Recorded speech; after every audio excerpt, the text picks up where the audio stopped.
के शुरुआत में मेन कैरेक्टर वी को दिखाती है। वी है इस शॉपिंग मॉल की ओनर। उसे मॉल के अंदर हर एक चीज साफ सुथरा और परफेक्ट जगह पे चाहिए।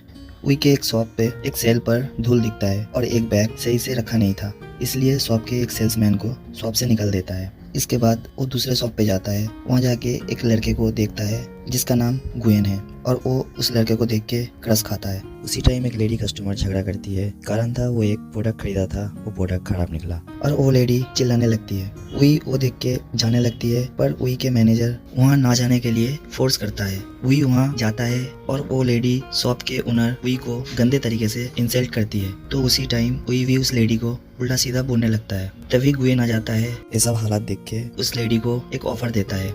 ऑफर था, आप अगर इस शॉपिंग मॉल से मेकअप या शॉपिंग करते हो तो आपको एक खास डिस्काउंट दिया जाएगा। तब वो लेडी झगड़ा बंद करके बोला, ये सेल्समैन बहुत स्मार्ट और इंटेलिजेंट है, इसलिए इस सिचुएशन को बहुत अच्छे से हैंडल किया। तब वी के मैनेजर ने बोला, इस लड़के का नाम गुएन है, वो आज ही ज्वाइन किया है और वो पहले कंपनी में टॉप सेलर था। यहाँ सीन कट होता है और रात की सीन दिखाता है। रात को न्यू एम्प्लॉयर की पार्टी में वी ज्यादा ड्रिंक्स कर लेता है और गलती से जेंट्स टॉयलेट में चला जाता है और गुएन को देख के बोलता है, तुम मुझे फॉलो कर रहे हो। तब गुएन ने बोला, ये जेंट्स टॉयलेट है। वही देखा वो सच में जेंट्स टॉयलेट में घुस चुका है और तभी वो गुएन के ऊपर गिर जाता है और जानबूझ के उसके बेल्ट लेके वहाँ से चला जाता है। गुएन उसके पीछे पीछे जाता है। तब वी उससे पूछा, सुबह क्यों हेल्प किए थे, मुझे पसंद करते हो? गुएन ने बोला, मैं आपको पसंद नहीं करता, मैं बस उस प्रॉब्लम को सॉल्व किया हूँ जो मेरा काम है। यहाँ सीन कट होता है और नशे से निकलने के बाद वी को एक वॉशरूम में दिखाता है। वी सोचता है नशे में वो गुएन को क्या बोला। उसी चीज को सोच के वो बहुत ऑकवर्ड फील करता है। दूसरे दिन मॉल में वी देखता है गुएन एक कस्टमर के हाथ पकड़ के प्रोडक्ट के बारे में बोल रहा था। उसे देख के वी को जेलिस फील होता है और वो जाके गुएन को बोला, इस शॉप की हर प्रोडक्ट में खरीद लूंगा। गुएन उसे बाहर ले जाके बोला, आप ऐसे क्यों कर रहे हो? तो वी ने बोला, मैं तो तुम्हारे सेल्स बढ़ाने में हेल्प कर रहा हूँ और तुम आज से मार्केटिंग मैनेजर हो। पर गुएन मना करके बोला, आप मुझे पसंद करते हो, इसलिए दूसरे लड़की के साथ देख के आप जेलिस फील कर रहे हो। तभी शॉप की एक कस्टमर और एम्प्लॉय यूजी के साथ झगड़ा होता है और गुएन उसे सॉल्व करने के लिए अंदर चला जाता है। वही सोचता है लाइफ में फर्स्ट टाइम कोई मुझे मना किया है। उसके बाद सीन कट होके जिम में वी को दिखाता है, जहाँ पर वी के जिम ट्रेनर यंग को दिखाता है जो वी को पसंद करता है और वो वी को इम्प्रेस करने के लिए रोज की तरह नया नया निंजा टेक्निक का अप्लाई करता है। हर दिन की तरह आज जब यंग वी को इम्प्रेस करने की कोशिश करता है तब वी इस हरकत से गुस्सा होता है। तब यंग ने वी से पूछा, आज इतना गुस्सा क्यों? वी ने बोला, शॉपिंग मॉल में एक नया एम्प्लॉयर आया है,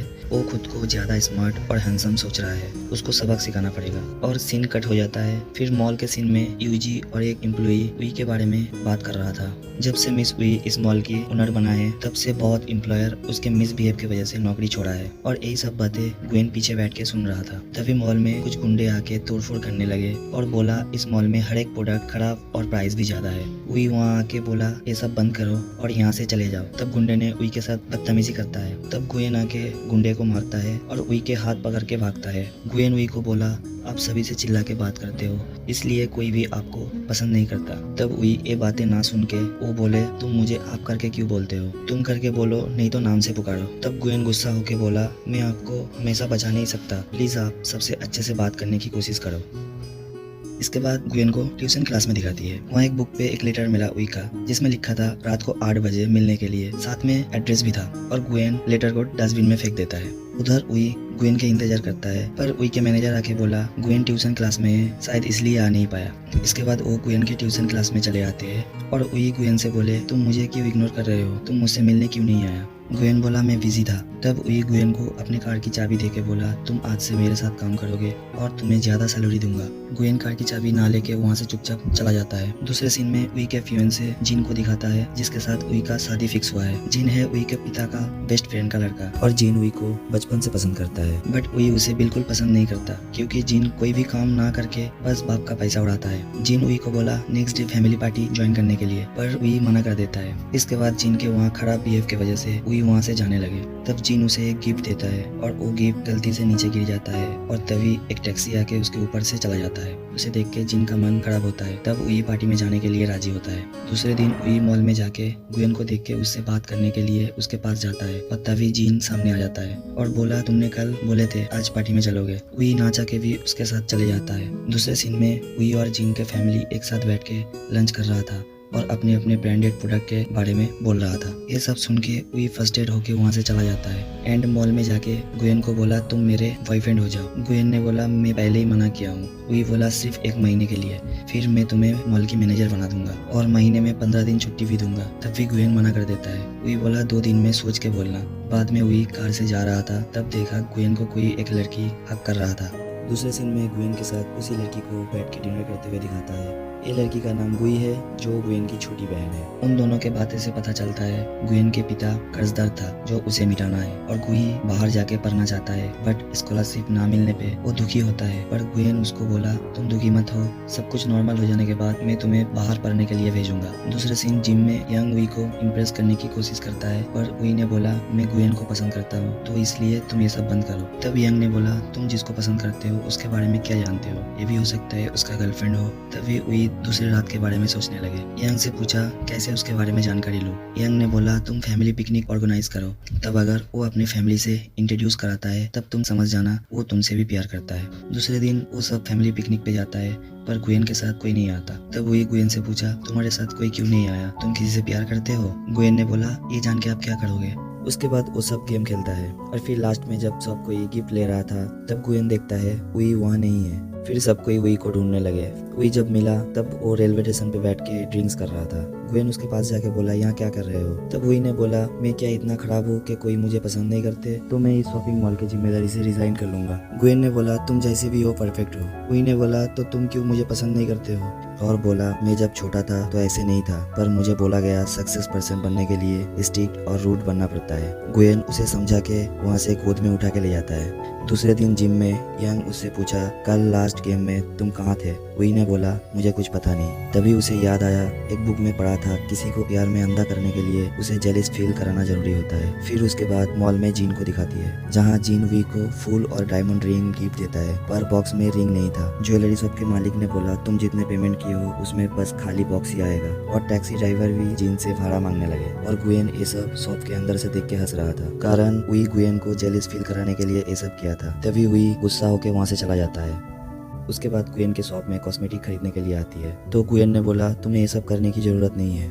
तभी वहाँ जीन आके बोलते हैं आज रात तुम मेरे साथ डिनर पे चलोगे, पर वही ने मना करके बोला आज रात को मैं गुयन के साथ डिनर करूंगा। जीन वही को जबरदस्ती ले जाने लगे, तब गुयन ने जाने नहीं देता है। जीन ने बोला तुम कौन होते हो मना करने वाले। गुयन ने बोला मैं उसके बॉयफ्रेंड। तब जीन उसे मारने लगे। उस टाइम सब कोई वीडियो बना रहा था, तो ये देख के जीन वहाँ से चले जाता है। दूसरे दिन वही ट्यूशन क्लास में जाकर सुनता है गुयन बीमार है, इसलिए वही गुयन के घर में जाता है। वही गुयन को बोला तुमने बोले क्यों नहीं तुम बीमार हो, आज से ठीक होने तक तुम्हारा छुट्टी। फिर वो वीडियो देख के चिकन सूप बनाता है और ले आके गुयन से बोला तुम फर्स्ट पर्सन हो जिसके लिए मैं खाना बनाया हूँ। इसके बाद गुयन सूप पीता है, फिर वही भी सूप पी के चेक करता है पर सूप खराब बनता है। फिर वही वहाँ से जाने लगता है, तब गुई से मुलाकात होता है। तब वही गुस्सा होके बोला तुम्हारे बॉयफ्रेंड का ख्याल रखना और ठीक हो जाने पे जल्दी जॉब पे भेजना। तब गुई बोले अब मिस हुई हो ना, गुयन मेरा भाई है और ठीक हो जाने पे जल्दी जॉब पे जाएगा। ये बात सुन के वही को झटका लगता है। दूसरे दिन जिम में आके ये सब बातें यांग को बोल के रो रहा था, तभी उसे वो बुक के बारे में याद आती है। वही गुयन के शॉप में आती है और यूजी से बात करने लगे। गुयन भी वहाँ आता है, पर वही गुयन से बात ना कर यूजी को बोले तुम रेडी हो जाओ, तुम्हें मॉल की प्रमोशनल शूट के लिए सिलेक्ट किया है। गुयन वही से बात करने के लिए आता है, तब यांग सामने आ जाता है। गुयन बोला मैं वही से जरूरी बातें करना है, तुम यहाँ से चले जाओ। तब वही यांग की हाथ पकड़ती है। ये देख के गुयन हैरान हो जाता है। जब रात को वही घर जा रहा था, तब गुयन आके बोला मेरे तुमसे जरूरी बातें करना है। तब गुयन वही को घर में डिनर के लिए ले जाता है और डिलेसी सब खाना बनाता है। फिर गुयन वही को बोला तुम किसी के लिए कभी भी खुद को चेंज मत करना, क्योंकि पहले मैं तुमको पसंद नहीं करता था, पर अभी मैं तुम्हारे प्यार में पड़ चुका हूँ। वही ये सब बातें सुन के सोचा मैं कोई सपना तो नहीं देख रहा। दूसरे सीन में गुई घर आके एक वॉलमेट को देख के खुश हो जाता है। फिर टेबल पे 2 प्लेट देख के बोला वही यहाँ आया था है ना। गुयन उसे बोला प्लीज तुम वही को ऐसे मत बोलो, वो अभी मेरा गर्लफ्रेंड और ये वॉलमेट उसने तुमको गिफ्ट किया। तभी गुई गुस्सा होके बोला आज से मैं हॉस्टल में रहूंगा, तुम दोनों एक साथ रहो। दूसरे दिन वो सभी शूट के लिए जाता है और तभी मधुमक्खी उन लोगों के ऊपर हमला करता है और तभी गुयन गिर जाता है और उसे चोट भी लगता है। वही गुयन के चोट पे प्यार से बैंडेज लगा देता है। रात को होटल में वही के रूम के पास गुयन आके सुनता है, पर डोर नॉक ना किए जाने लगता है। फिर तभी वही भागते हुए चिल्ला और आके उसके गोद में चढ़ जाता है और बोला रूम में कॉकरोच है। तभी गुयन अंदर जाके कॉकरोच को मारता है। वही गुयेन से पूछा, तुम हर एक काम इतनी आसानी से कैसे कर लेते हो? तुम्हारे साथ रहने पे कोई भी प्रॉब्लम नहीं होगा। गुयेन ने बोला, मैं पहले ऐसे नहीं था। माँ की डेथ होने के बाद पापा छोड़ के चले जाता है, फिर बड़े होने के नाते घर की जिम्मेदारी भी आए। उसके बाद इंसान से कैसे डील करना है वो मैं धीरे धीरे सीख चुका हूँ। सुबह यूजी आके बोला वो शूट नहीं कर सकता, उसकी तबीयत खराब है, क्योंकि उसे पता चल गया था इन दोनों के बीच अफेयर चल रहा है। और उन दोनों को बॉन्डिंग बनाने के लिए यूजी ने बोला वो दोनों मिल के शूट कंप्लीट करे। वही भी मान जाता है। जब वो दोनों एक साथ फोटो शूट कर रहा था तब फोटोग्राफर उन दोनों का फोटो शूट नहीं करता है। वही फोटोग्राफर की आंखें देख के समझ जाता है ये फोटोग्राफर और कोई नहीं जिन है। वही जिन से बोला, तुम मेरा पीछा क्यों कर रहे हो? जिन बोला, तुम मेरे फियोंसे, तुम ऐसे बातें नहीं कर सकते हो। वही जिन से बोला, तुम बस मेरे फैमिली फ्रेंड हो, इसलिए मैं तुमसे कुछ बोला नहीं, यहाँ से चले जाओ। उसके बाद उई और गुयेन की एक फ़ोटो पूरे शहर में दिखाता है। ये देख के यांग दुखी होता है। फिर गुयेन गुई को उई से मुलाकात कराती है। तब गुई अपने गलती के वजह से उई से माफ़ी मांगता है। उई उसे अपने शॉप की सबसे एक्सपेंसिव नेल पॉलिश गिफ्ट करता है। उसके बाद गुयेन के घर में दोनों लंच कर रहा था, तब गुई आके बोला उसे स्कॉलरशिप मिल गया है। और गुई उई से बोला, मैं अब दूसरे कंट्री पे जाके पढ़ूंगा, आज से मेरे भाई का ख्याल तुम रखोगे। उसके बाद उई और गुयेन एक पार्क में डेट करने आता है। तब गुयेन पार्क की सभी लाइटें जला के उई को सरप्राइज करता है और ये मूवी यही खत्म हो जाता है।